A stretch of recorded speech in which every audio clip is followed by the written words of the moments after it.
पाहिजे. आपण गडावर आहोत, आपण छत्रपती शिवाजी महाराजांचे मावळे आहोत याची जाणीव असायला पाहिजे आपल्याला. बघा मुलांनो, मी अभिमानाने सांगतो की सर्वप्रथम आपण गडावर आहोत, कुठल्या पर्यटन स्थळावर नाहीये, कुठल्या बीचवर नाहीये, बरोबर ना. महाराजांच्या पदस्पर्शाने पावन झालेल्या या पुण्यभूमीमध्ये तुम्हा सर्वांचे आणि तुमच्या ग्रुपचे मी सहर्ष स्वागत करतो, तुमच्या शाळेचे स्वागत करतो. सूचना आपल्याला चांगल्या गोष्टी जरी सांगतात, गडावर जरी आलात पण काही ठिकाणी असे असतात की तुम्ही जर सांगता निघून गेला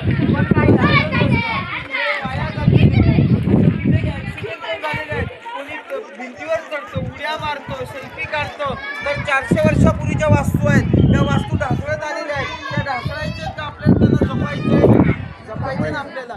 म्हणून तुम्हाला सांगतो बघा की पाहावा रायगड एकदा, पाहावा रायगड एकदा, अन्यथा जन्म व्यर्थ आहे. इकडे तिकडे कुठेच नको पाहू, तिथे खरा स्वर्ग आहे. स्वर्गात आल्यासारखं वाटतं मुलांना, स्वर्गात आल्यासारखं वाटतं ना.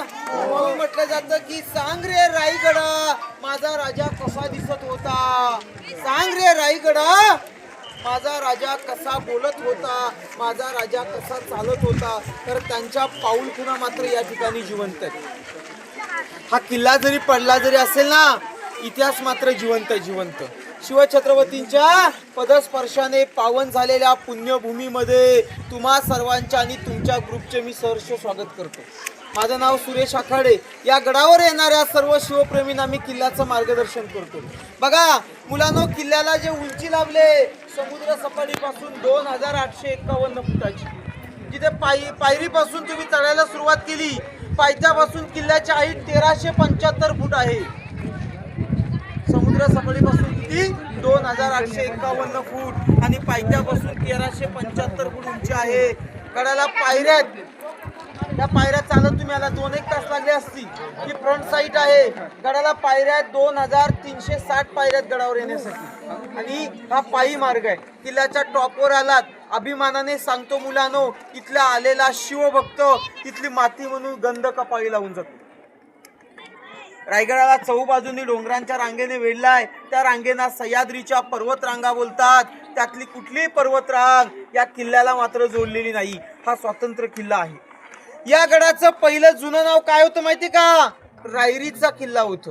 आणि हा किल्ला शिवाजी महाराजांनी 1656 साली जावळीचे चंद्रराव मोरे यांच्याकडनं जिंकला आणि मग त्याने या ठिकाणी किल्ला बांधला. इथे किल्ला बांधायला किती वर्ष लागली माहिती का तुम्हाला? 14 वर्ष लागली हा किल्ला बांधायला. ज्याने किल्ला बांधला त्यांचं नाव आहे हिरोजी इंदुलकर. हजारो गवंडी, हजारो मजूर हाताशी घेऊन हा स्वराज्याची राजधानी उभी केली. या बांधकामात चुना गुळ शिसं वापरलंय.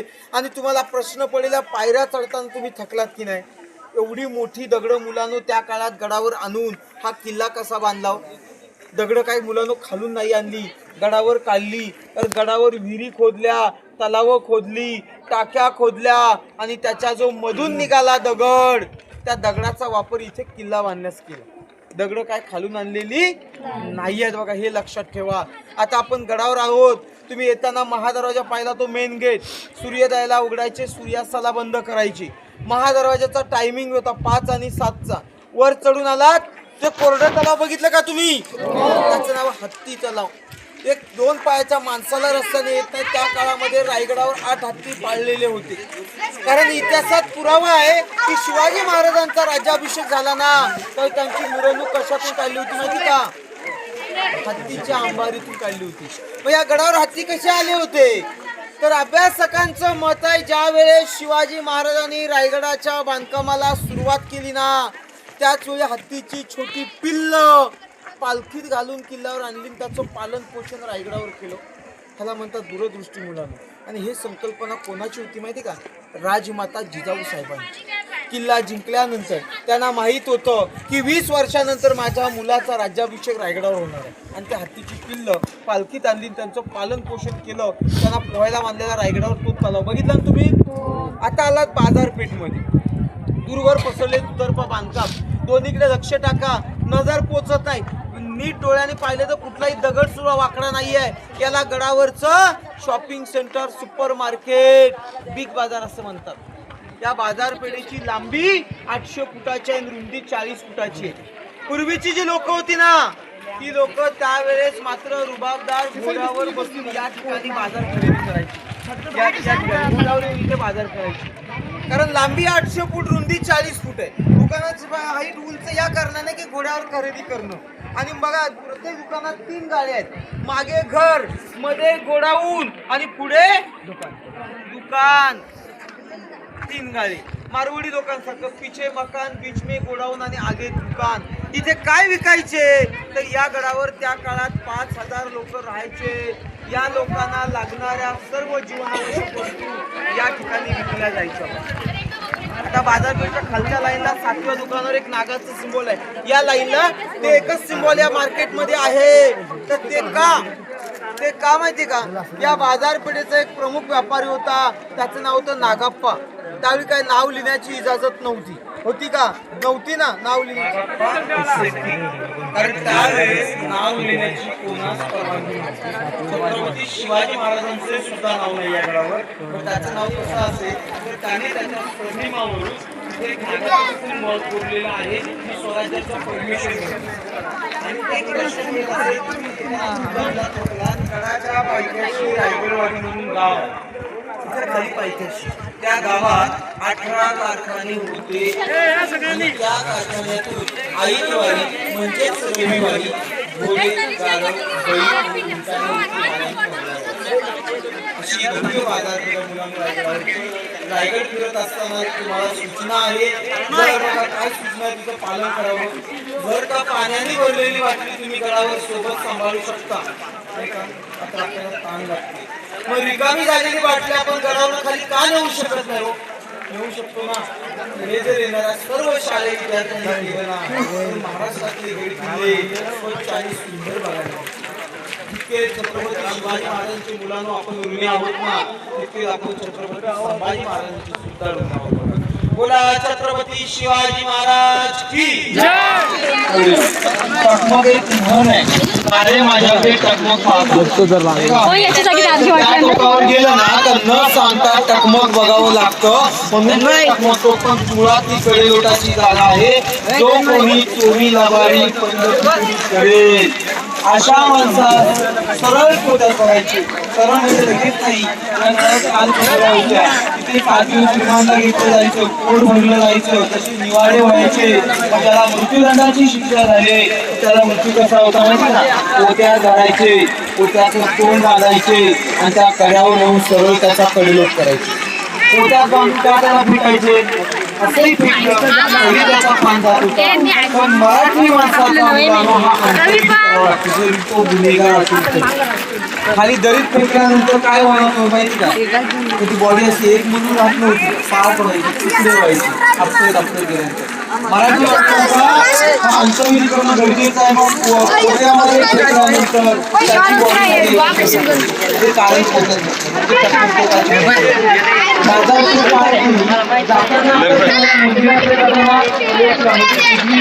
आणि डावीकडे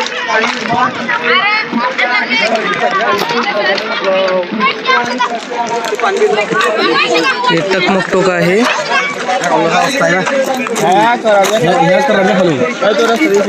अडून कुठून मग खाली डायरेक्ट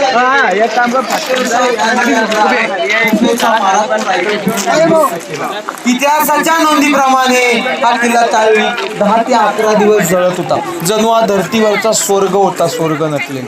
मुलांनो, मी अभिमानाने सांगतो, मराठी असल्याचा गर्व आहे. मोडेल पण वाचणार नाही. मराठ्यांची जात इथली माती लाल का, तर इथला प्रत्येक मराठी माणूस इथे गाडला गेले म्हणून इथली माती लाल आली. रायगडावर आलात, रायगडासारखे महाराजांनी 48 किल्ले बांधले, 300 किल्ले जिंकल्या. पण त्यांच्या कुठल्याही किल्ल्यावर गेल्यानंतर तिथे पुढे तुम्ही आलिशान महाल पाहिले का? तुम्ही हैदराबादच्या निजामशाहीच्या किल्ल्यात जावा, विजापूरच्या गोलकोंड्यात जावा, दिल्लीच्या लाल किल्ल्यावर जावा. तिथे गेल्यानंतर तिथला गाईड सांगत असतो की या ठिकाणी या बादशाहने रंग महाल बांधले. आणि त्या महालात त्याने बायका नाचवल्या. पण आपला छत्रपती शिवाजी महाराजांनी 348 किल्ल्याच्या ताकदीवर या महाराष्ट्रातील बायका वाचवल्या. ही अभिमानाची गोष्ट आहे, अभिमानाची गोष्ट. म्हणून मी मगाशी केलं की जितके आपण छत्रपतींचे ऋण आहोत तितके छत्रपती संभाजीराजांचे सुद्धा ऋण आहोत.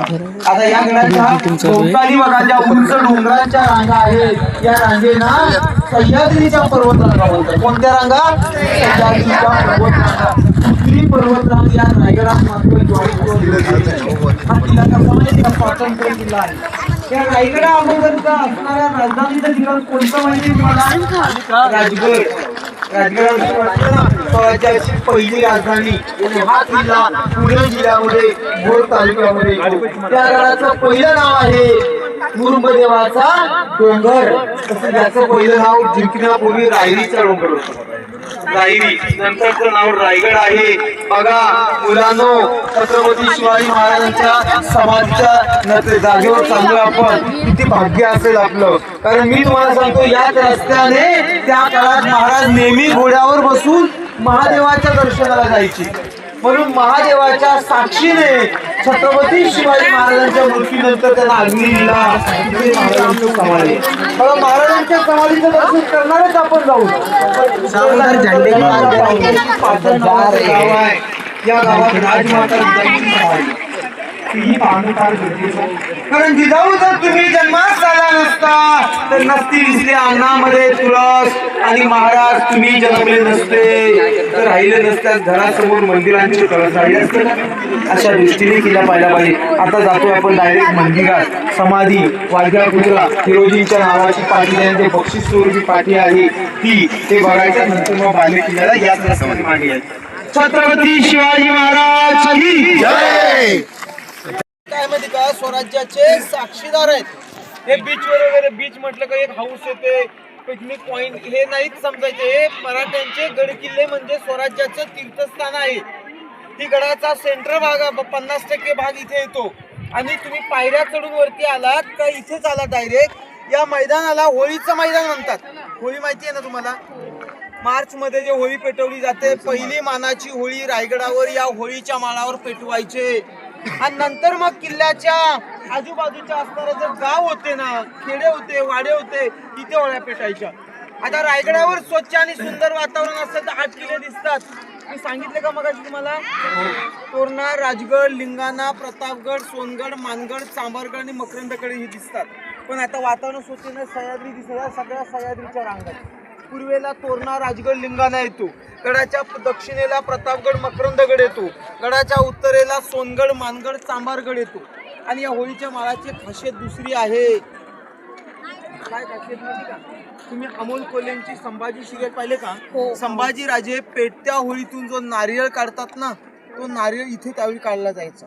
म्हणजे नुसते संभाजी महाराज नव्हते काढत, जो कोणी चाणक्य नीतीने चपळाईने जो योद्धा होळीतून नारळ काढेल अशा योद्ध्याला याच ठिकाणावरून महाराजांच्या हातून 1.25 किलो सोन्याचा कडा आणि पायातला तोडा बक्षीस दिला जायचा. तो या ठिकाणावर अमोल कोल्हेंची संभाजी सिरियल दाखवून ती इथूनच नारळ काढताना. या होळीच्या माळावर मुलांनो पूर्वी मोबाईल लाईन चालायची. पूर्वी मोबाईल होते का? होते. रायगडाच्या आजूबाजूला 8 किल्ले आहेत. आता पूर्वी मोबाईल होते का संदेश पोचवायला, माहिती पोचवायला? रायगड हे राजधानीचा किल्ला होता. तिथे गनिम येत आहे म्हणजे शत्रू जर येत आहे आणि ही जर हेरानी बातमी पोचवले गडावर, हेर म्हणजे माहिती देणारे, मग आपल्याकडे मदत कमी आहे, मग आपल्याकडे मदत कशी मागवायचे? तर या होळीच्या माळावर भली मोठी गवताची गंजी पेटवायची. गडाच्या आजूबाजूला जे 8 किल्ले आहेत ना, त्या 8 किल्ल्यावरच्या किल्लेदारांनी ते पाहिलं जायचं. ते घोड्यावर बसायचे, या ठिकाणी यायचे, तिथे असणारी बातमी घ्यायचे आणि ते आपापल्या किल्ल्यावर जायचे. आणि त्या ठिकाणी भली मोठी गवताची गंजी पेटवायची. मग प्रत्येक गावातला पाटील गडावर जायचा आणि ती बातमी गावातल्या लोकांपर्यंत पोहोचवायचा. काय कशी समजलं तुम्हाला? इथून किल्लेदार, किल्लेदारांपासून पाटील आणि पाटलांपासून लोक. दुसऱ्या गावातले इथले पेटल्यानंतर तिथे माहिती जायची. तिथले किल्लेदार गावात पाटलांकडे जायचे आणि त्या माहित्या पोचवायची. किंवा संकट समयी वेगवेगळे धूर होते, कोणी आता त्यावेळी झाडं पण अशी होती ना की काही झाडाचा धूर काळा निघतो, गवताचा धूर लाल निघतो. तर जसे संदेश होते तसे इथून धूर सुद्धा काढले जायचे आणि त्यावेळेच्या लोकांना ती माहितीच होते. जास्त सांगण्याची गरज नाही बघा. आता मेसेज आला, व्हॉट्सअप करतो आपण आणि ती माहिती होते. ही मूर्ती कोणत्या धातूची आहे माहिती का? पंचधातूची आहे. पंचधातू म्हणजे 5 धातू. पंचधातूचे असल्यामुळे हे रायगडाचं जे वातावरण आहे ना, इथलं क्लायमेट काहीच परिणाम म्हणून सुरक्षित आहे. आता चालू आपण महाराजांच्या राज्यसभेत जिथे 353 वर्षापूर्वी जो महाराजांचा राज्याभिषेक सोहळा रायगडाने साजरा केला, तो म्हणजे आनंदाचा सोहळा होता रे मुलांनो. तो सोहळा इथे झालेला रायगडावर दागा भटांच्या असते. ते ठिकाण इतकं सुंदर आहे, ते बघायला आता सर्वांनी तिथे आपण आगमन करूया. बोला छत्रपती शिवाजी महाराज की जय.